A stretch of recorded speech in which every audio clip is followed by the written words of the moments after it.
Good evening. She was a beautiful person, the tribute from the brother of a heavily pregnant woman stabbed to death in Croydon in the early hours of Saturday morning. Kelly Ferrell was one of 4 people murdered in this city in what's been another weekend of extreme violence. Her baby was born at the scene and has been in hospital ever since.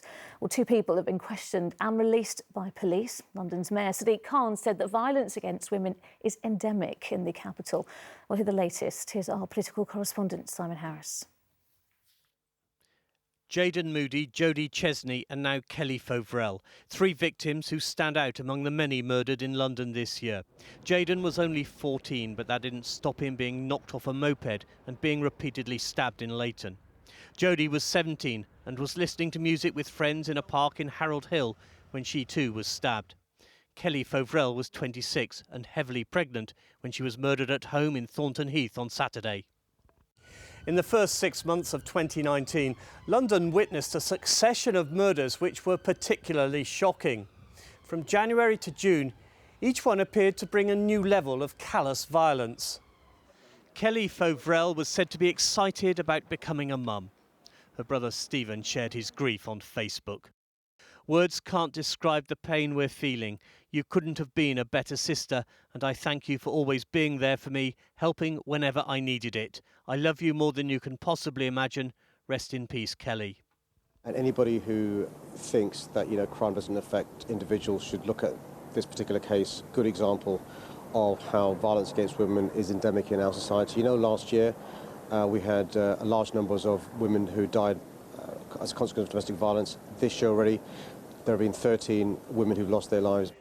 As part of his campaign to be Prime Minister, Boris Johnson has claimed credit for cutting knife crime among young Londoners when he was first elected mayor 11 years ago.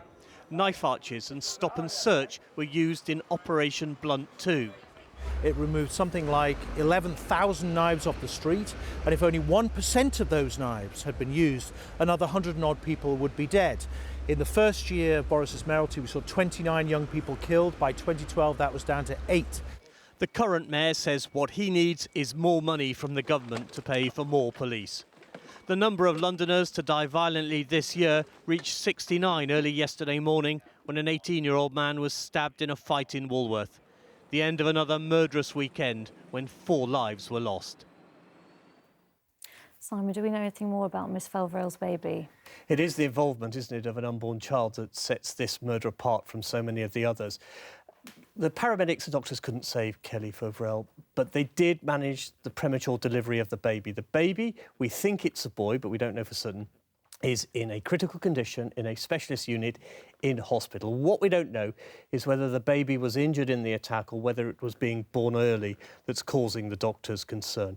But as Sadiq Khan said to me today, let's hope the doctors can keep on performing miracles. I really hope so. Simon, thank you. Good evening. A body falling thousands of feet from a passenger jet and into a garden in South London, narrowly missing the man who was sunbathing there. It happened on Sunday afternoon in Clapham. Police say the victim, believed to be male, was a suspected stowaway on a Kenya Airways plane who fell from the landing gear on its approach to Heathrow Airport. What happened is shocking and extremely rare, but as our correspondent Simon Harris reports, it has happened before. Airliners roaring over the rooftops, the soundtrack to life in southwest London. On a typical day, jets pass overhead every 90 seconds. Clapham lies at a crucial point on the flight path to Heathrow. It's about here the pilots lower their wheels for landing. But no one was prepared for what happened on a sunny afternoon in Offerton Road. A man who smuggled himself onto a plane fell from the sky. The frozen body of the stowaway plummeted to the ground from 3,500 feet. It landed just a metre from a man sunbathing in his back garden. This picture shows the impact on the ground. The noise was so loud, neighbours heard it. I heard a bang but thought nothing more of it because I was in my flat, sort of semi-asleep at the time. It's just terribly tragic, really, to think that somebody should be so desperate that they should find that the only way that they could get out of where they are and get into sort of a new life or something that should be to stow away on a plane and in somewhere, and something which is obviously inevitably going to be a fatality. I was always thinking maybe an accident, a plane falling, but not a person. was very weird and scary. The Boeing 787, like this one, was approaching the end of a long flight from the Kenyan capital, Nairobi. On Clapham Common, a plane spotter was using an app like this to track aircraft passing overhead. He saw the body fall from the sky as the pilots lowered the undercarriage. Stowaway attempts like this almost always end in tragedy. In June 2015, a man was found dead on a shop roof in Richmond after hiding on a flight from Johannesburg. In 2013, a Turkish man froze to death in the hold of a jet from Istanbul. In 2012, a stowaway died on a flight from Cape Town, and another fell to his death from an Angola flight a month earlier. Julius Gakura was working on a property in the next street in Clapham and wasn't surprised to hear of another death involving a stowaway from Africa. Some people could be desperate because of political instability, and some could be desperate because of poverty, and some could be desperate because lack of knowledge. So when all those combine together, you see that's a big challenge for Africa. A lack of knowledge in that people don't realise the risks involved. Yeah, exactly. Risks which include being crushed by the wheels, frozen by extremely low temperatures, starved of oxygen at high altitudes, and falling from the plane. Simon, it is shocking, isn't it? Police are investigating, but what more do we know about the man who fell? Well, we still don't know who he was. Kenya Airways say they're working with the authorities both here and in Nairobi to try to identify him. We've got some webcam footage showing the plane on its final approach just before landing at Heathrow, and just after it touched down, a search of the undercarriage compartment revealed a bag, water, some food, so it's possible there were some papers there too which might help identify him. But this tragedy also raises wider concerns about security at the international airport in Nairobi. If a man can smuggle his way onto an aeroplane as a stowaway, what's to stop a terrorist smuggling himself onto an aeroplane in the same way with an explosives device? And of course, as well as the tragedy to the man himself, this could have been so much worse. He fell from 3,500 feet and landed in an area where lots of people were playing out in the sunshine. All right, Simon, for now, thank you. Good evening. It's a heartbreaking development in an already tragic story. The baby born prematurely after his mother was stabbed to death has died. Kelly Mary Ferrell was 8 months pregnant when she was murdered in Thornton Heath on Saturday. Her baby, named Riley by her family, was delivered by paramedics at the scene but died in the early hours of this morning. Police are now desperately looking for Kelly's killer and have released CCTV images of a man that they want to trace. Our correspondent Simon Harris has our top story. It was the news everyone was dreading. Kelly Ferrell's tiny baby son, Riley, had lost his fight for life. Today, neighbours, friends and strangers came to the family home in Thornton Heath to share their anguish. It's awful. Poor girl, baby, just devastated for them, for the family. Awful. I was kind of hoping that even through a sad situation, something good could come out of it, and unfortunately it's not the case now. But I've taken a little Rose up because my daughter actually wanted to do it and she's at school, so I've done it on her behalf for her today. I don't know the girl, but it's bad. It's just getting worse every day. Poor little child. Kelly Ferrell was 33 weeks pregnant when she was stabbed to death in her bedroom on Saturday. She was excited about the prospect of being a mum. The iced message on this cake, "See you soon, Riley," captured her feelings. She was very happy. She was just, oh yeah, it's coming, not many, a long time now. But someone, for some unknown reason, decided to rob her of that happiness in the most brutal way. Just before 3:15 on Saturday morning, this man was filmed walking towards her home. 10 minutes later, at about 3:25, he appears again. This time captured by another CCTV camera further along Raymead Avenue. And now he's running away from Kelly's home. That person, whoever they are, was clearly there at the right time. They're either a significant witness or a person of interest. It's someone we need to speak to. Kelly lived with her mum, sister and 2 brothers. Today, the house in Raymead Avenue is still a crime scene. What happened in her downstairs bedroom claimed the lives of a mother-to-be and her unborn son. This is now a double murder. As we said, it's such a heartbreaking story, Simon, but and with still so many unanswered questions. Yeah, and the big unanswered question is, why was Kelly stabbed?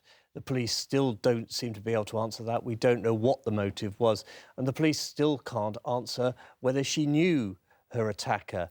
So those are the two questions the police are desperate to answer at the moment. We do know that there was no sign of a break-in to the house, but the police are also saying she was a very private person, and they don't really have a very clear picture of her life. We know that she worked for the Royal Mail in Croydon, but they're desperate to find anyone who knew her, friends or associates. But above all, they want to identify the man in the CCTV pictures. OK, Simon, thanks very much for that.